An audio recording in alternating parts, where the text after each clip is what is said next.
Bonjour à toutes et à tous, bienvenue dans cette nouvelle vidéo, ici Mordren, et aujourd'hui je voulais parler cinéma, parce que je me suis dit que c'est pas parce qu'on est confiné qu'il faut qu'on arrête de parler de cinéma, et je voulais vous parler de mes 5 dernières séances avant le reconfinement, et voilà, un petit peu de nostalgie par rapport à cette période où on pouvait encore aller au cinéma, dans les salles obscures, comme on dit, et je voulais vous parler de ça, pourquoi? Parce que c'est certainement des films que vous allez être amenés à revoir en salle quand les salles réouvriront, que ce soit en décembre ou en janvier, si le confinement s'éternise. Mais donc du coup, voilà, c'était aussi histoire de parler de ces films, comme ça, bah, ce sera fait, et pour vous dire que, bah, je les ai aimés. Voilà, donc on va commencer, donc 5 séances. Qu'est-ce qui s'est passé? C'est que, alors j'ai eu le nez creux, le week-end avant que le gouvernement décide de nous reconfiner, je me suis dit, vas-y, fais-toi des films, passe le week-end à aller au cinéma, et donc je me suis enchaîné 5 séances au total, 3 le samedi, non, 2 le samedi et 3 le dimanche, et grand bien m'en a fait parce que ça m'a permis de me faire une grosse dose de ciné et de fauteuil rouge dans une salle obscure, et ça fait vraiment, vraiment, vraiment plaisir. Donc je voulais partager cette expérience avec vous, et avec notamment du coup des films que vous allez probablement revoir à la réouverture des salles de cinéma. Donc le premier, donc je vais essayer d'aller vite hein, pour chacun de ces films, mais histoire de vous dire, voilà, ça a mon petit saut Mordred approuve, donc voilà, je vous en parle. Premier film, donc c'est Petit Vampire, un film d'animation français, qui est donc réalisé par Johan Sfar. Johan Sfar à qui l'on doit notamment Le Chat du Rabbin, qu'il avait déjà adapté au cinéma, et il se trouve que voilà, il adapte une nouvelle de ses BD qui était également une série animée, donc Petit Vampire. Petit Vampire, le pitch est assez simple, c'est un petit garçon qui devient un vampire par la force des choses, et qui, au bout de plusieurs siècles, a resté enfermé dans la maison de ses parents qui sont également morts-vivants, commence très sévèrement à s'ennuyer.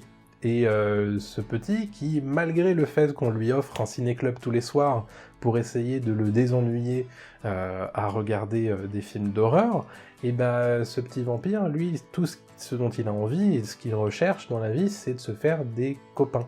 Et des copains, si possible, humains. Évidemment, il va être mis en contact avec un petit humain qui va à l'école, et donc ça l'intéresse énormément. Le problème, c'est que y a un méchant qui rôde, et voilà. Donc ça, c'est le pitch assez simple de Petit Vampire. Donc évidemment, hein, c'est un film qui se dirige vers le public familial, hein, vers les enfants, et c'est un film que moi j'ai bien aimé. Ça dure 1h20, 1h25, un truc comme ça, et vraiment c'est très agréable à regarder. Déjà c'est très joli, on écoute les voix de Camille Cotin, d'Alex Lutz et de Jean-Paul Rouve, qui se fondent très bien d'ailleurs dans cet univers. Ce qui est rigolo, c'est qu'on n'entend quasiment que Jean-Paul Rouve quand on entend son personnage, ce qui est assez rigolo, alors que Alex Lutz et Camille Cotin se fondent vraiment dans le personnage. C'est intéressant à noter. Mais quoi qu'il arrive, voilà, c'est un film qui est très très joli. Qui est intéressant à montrer à des enfants parce que ça peut vous permettre aussi, de façon assez légère, d'évoquer certains sujets qui sont importants, hein, notamment la mort et le deuil. Ça, c'est des choses qui sont intéressantes à discuter. Alors évidemment, avec des tout-petits, ça marche un petit peu moins, mais du coup, moi, j'y suis allé tout seul, hein, mais la salle était pas pleine, évidemment, hein, puisqu'il y avait les jauges à 50%, mais j'ai l'impression que les enfants qui étaient dans la salle ont bien apprécié. Et voilà, c'est un film qui se regarde très très très bien. C'est rare que j'aille voir de l'animation française, puisqu'il y en a peu déjà, mais celle-là est très très réussite. Très très réussie, pardon. Passons à la suite avec un film danois, oui, un film danois, qui s'appelle Drunk. C'est un film de Thomas Vinterberg, à qui l'on doit Kursk récemment, et qui est porté par Mads Mikkelsen. Donc évidemment, quand on parle d'acteurs danois, bon, ça en impose hein, quand on dit Mads Mikkelsen. Drunk, comment dire, c'est difficile à classer parce qu'il y a des éléments de drame, il y a des éléments de comédie, etc. Il y a un côté social également dans ce film. Le pitch est rigolo de prime abord, mais vous laissez pas avoir par le côté tiens, c'est une comédie, c'est pas vraiment ça. On suit le 4 personnages, me semble-t-il, oui, 4 personnages d'enseignants dans un lycée plus ou moins destiné à l'élite danoise. 4 personnages qui sont plus ou moins paumés dans leur vie familiale, maritale, mais aussi professionnelle, et l'un d'entre eux, qui est le professeur de psycho, me semble-t-il, tombe sur une étude qui dit que, en fait, qui part du postulat que l'homme part avec comment dire, il n'a pas assez d'alcool dans le sang, l'homme. Donc il a un manque fondamental d'alcool dans le sang, donc il devrait fonctionner avec, sans arrêt, 0,5 g d'alcool dans le sang. Donc évidemment, on se dit, bon, ça part en very bad trip, mais pas du tout. Donc évidemment, ils se disent, attendez, il y a quelque chose là-dedans, est-ce qu'on n'essaierait pas de tester la véracité de cette étude? Et donc évidemment, ils se mettent tous à boire un petit peu en dehors des cours et à tester ce que ça donne. Alors, ça part d'abord sur un schéma scientifique très strict, on note toutes nos expériences, etc. Voilà ce qu'on essaye de mesurer d'un point de vue social, professionnel, etc. Et à partir de telle heure, par contre, on arrête de boire. Bon, évidemment, le phénomène d'accoutumance jouant, certains vont dépasser les bornes, etc. Donc là, il y a vraiment plusieurs facettes à ce film qui font que, d'un côté, vous avez le côté assez léger, et d'ailleurs dans la salle qui était bien remplie quand je suis allé voir le film, ça s'est pas mal marré, et puis il y a un moment où ça craque un peu, quoi. Tout ça pour finalement gratter un petit peu sous la surface et aller plus en profondeur au sein de la psyché de nos personnages et de leur mal-être fondamental. Et c'est vraiment... moi j'ai trouvé ça très intéressant, et notamment, voilà, évidemment le jeu de Mads Mikkelsen, bon, qu'on ne présente plus, hein, mais il a un côté extrêmement magnétique, cet acteur, qui fait que ça marche très très bien, et vraiment, moi, c'est un film qui n'était pas du tout sur mon radar à l'époque, et donc qu'un ami à moi a insisté pour qu'on aille le voir, et franchement, je l'en remercie parce que c'était c'était un vrai plaisir de découvrir ce film un peu en dehors des sentiers battus, et vraiment, si vous avez l'occasion d'aller voir Drunk, allez-y, quoi. Autre film, et je vous en avais parlé dans ma playlist numéro 0, c'est Peninsula, un film coréen, un film de zombies coréen de Sang Ho-yeon, qui avait réalisé le précédent film de zombies coréens qui s'appelle Dernier train pour Busan. Alors j'ai le Blu-ray quelque part, mais j'ai oublié de l'emmener. Dernier train pour Busan, qui est clairement une de mes baffes du cinéma récent, et vraiment c'était voilà, quand j'ai vu évidemment Peninsula arriver, je me suis dit bon, let's go, évidemment. Peninsula qui a eu des critiques assez mitigées, hein, on va pas se mentir. Quand je suis allé faire ma petite revue de presse, je me suis dit bon, allons-y quand même, mais petit point d'interrogation quand même sur sa qualité. Et au final, même si je comprends les critiques qui lui ont été faites, je vois tout à fait d'où ça sort, j'ai passé un bon moment. Alors, Peninsula, ça se passe 4 ans après Dernier train pour Busan, ça n'utilise pas les mêmes personnages, mais ça part dans le même univers, donc 4 ans après l'invasion d'infectés en Corée du Sud, la Corée du Sud est complètement contaminée par le virus zombie, et on part du principe que quasiment personne n'en a réchappé. Donc la péninsule de Corée du Sud est complètement isolée de la carte du monde, et vous avez donc les Coréens qui ont survécu, qui ont réussi à s'échapper, qui vivent ailleurs, dans les régions autour, et notamment en Chine. Mais, donc on suit un personnage qui lui a vécu l'évacuation, donc un personnage de militaire, qu'on va venir voir, qu'une bande de mercenaires va venir voir pour lui dire « Écoute, on sait bien que c'était l'enfer, mais bon, il y a quand même un pactole dans un camion, dans le port d'Incheon, il faut, voilà, on monte une équipe pour aller récupérer toute cette thune, et évidemment, tu en recevras une partie. » Bien évidemment, ils partent avec cette équipe pour récupérer cette thune, et tout ne va pas se passer comme prévu, bien sûr. Alors, il y a évidemment de grosses influences Mad Max, du premier Mad Max, pardon, même des Mad Max en général, le côté civilisation post-apocalyptique qu'on va être amené à découvrir dans ce Peninsula. C'est assez intéressant, alors ça va pas très loin, hein, parce que c'est très... il y a un côté très... comment on va dire très manichéen dans les personnages qu'on va être amené à découvrir plus tard, puisque, bon, vous doutez bien que il y a des survivants dans la péninsule, mais du coup, ouais, ce côté-là marche très bien. Le film passe beaucoup de temps en voiture dans des courses-poursuites, qui sont...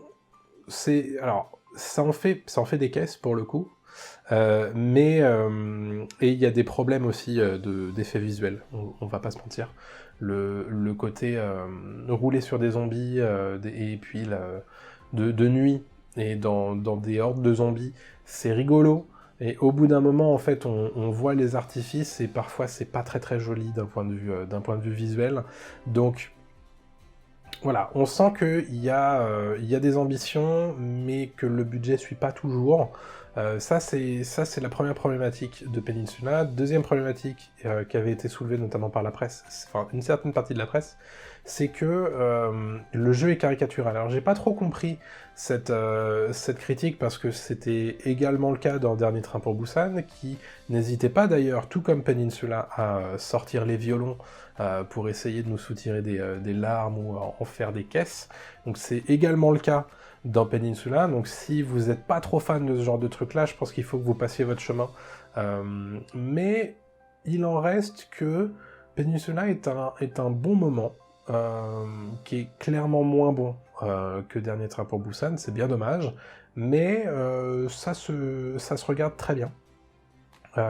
Le seul truc que je lui reproche peut-être, c'est... voilà, le vrai reproche que je pourrais lui adresser, c'est que on s'intéresse moins aux nouveaux personnages de Peninsula qu'on s'intéressait aux personnages de Dernier Train pour Busan. Ce qui est quand même un échec du scénario, malheureusement. Voilà. Toujours est-il que j'ai passé un relativement bon moment devant Peninsula, et ça m'a fait plaisir de retrouver ce monde post-apocalyptique coréen. Film français, encore une fois, dont je vous avais parlé dans ma précédente playlist, c'est Adieu les cons d'Albert Dupontel, avec Albert Dupontel, mais aussi Virginie Efira et Nicolas Marié. C'est très clairement, s'il y avait un film dont il faudrait que se souvenir sur cette sélection de 5, c'est celui-là. C'est probablement le film, j'ai passé un super moment devant Adieu les cons. C'est un film, c'est difficile de résumer son pitch sans trop spoiler, mais bon, pour la faire très rapidement, les personnages donc d'Albert Dupontel et de Virginie Efira sont tous les deux complètement paumés à des moments différents de leur vie.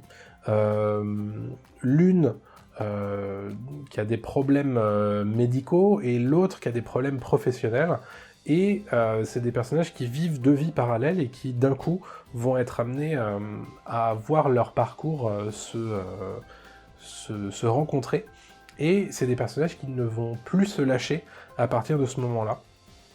et qui vont partir dans une quête pour essayer de s'aider l'un l'autre. Et c'est un film qui fait du bien, en fait.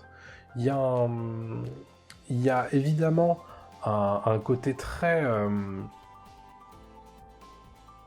il y a un regard qui est porté sur la société et sur sa façon de malaxer les gens et d'en faire plus ou moins ce qu'elle veut, que ce soit dans le milieu professionnel, mais aussi dans le milieu urbain, de voir un petit peu ces corps qui sont emmenés de ci, de là. C'est intéressant de voir cette partie-là de la France et de montrer aussi ce genre de personnages-là qui sont paumés, mais qui gardent l'espoir tout de même de trouver un ailleurs. Et même si j'ai beaucoup moins aimé la fin, j'ai trouvé que le film avait un vrai souffle, parce qu'il s'arrête jamais. C'est un film qui est très court, hein, il dure un peu moins d'1h30, et qui va vraiment de l'avant. Tout en, quand même, se donnant le temps d'explorer ces personnages, mais aussi ces personnages secondaires, ce qui est assez rare quand on a si peu de temps. Je trouve que voilà, les personnages d'Albert Dupontel, mais aussi de Virginie Efira, sont très bien évoqués, mais tous ceux qui gravitent autour ont le droit à leurs petites scénettes qui viennent creuser à l'intérieur de leurs personnages, et moi ça m'a vraiment, c'est un film qui m'a vraiment touché, qui m'a fait marrer, tout comme une partie de la salle. D'ailleurs, c'est très clairement le film que les gens voulaient voir, hein. Le week-end où je suis allé faire mes séances, à chaque fois que j'allais réserver ma place, les gens disaient je veux une place pour Adieu les cons.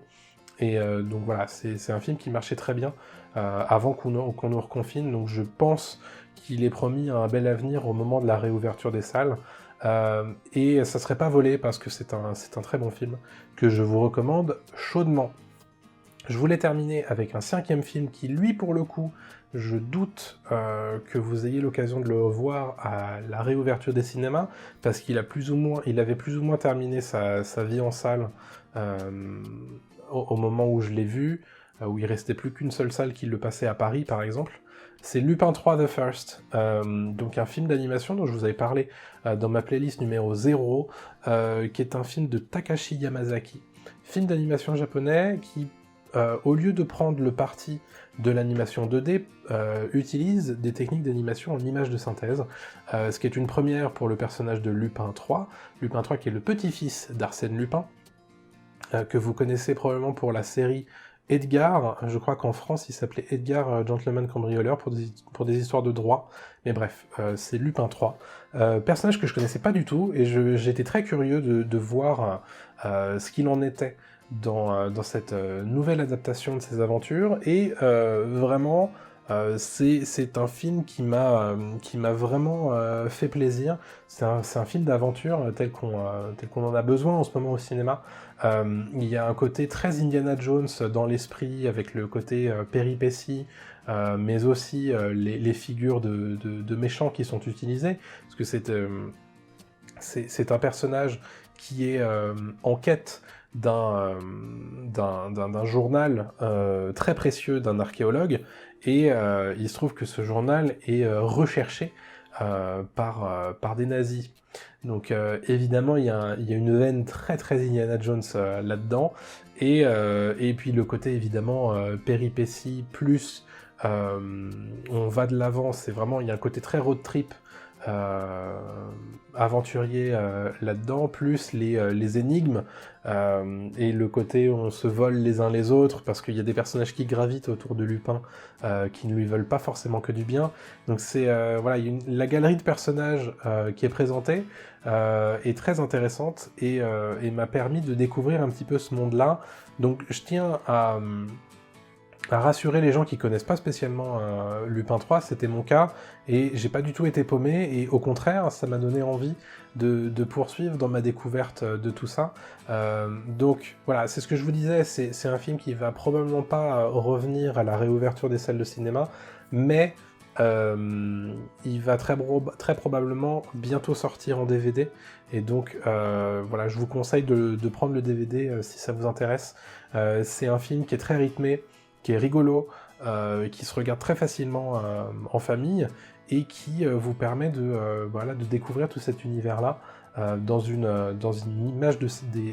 une animation en images de synthèse qui sont absolument magnifiques.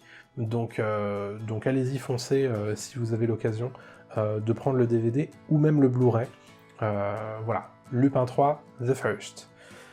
Voilà qui conclut du coup ce petit tour d'horizon de mes 5 dernières séances de cinéma avant le reconfinement.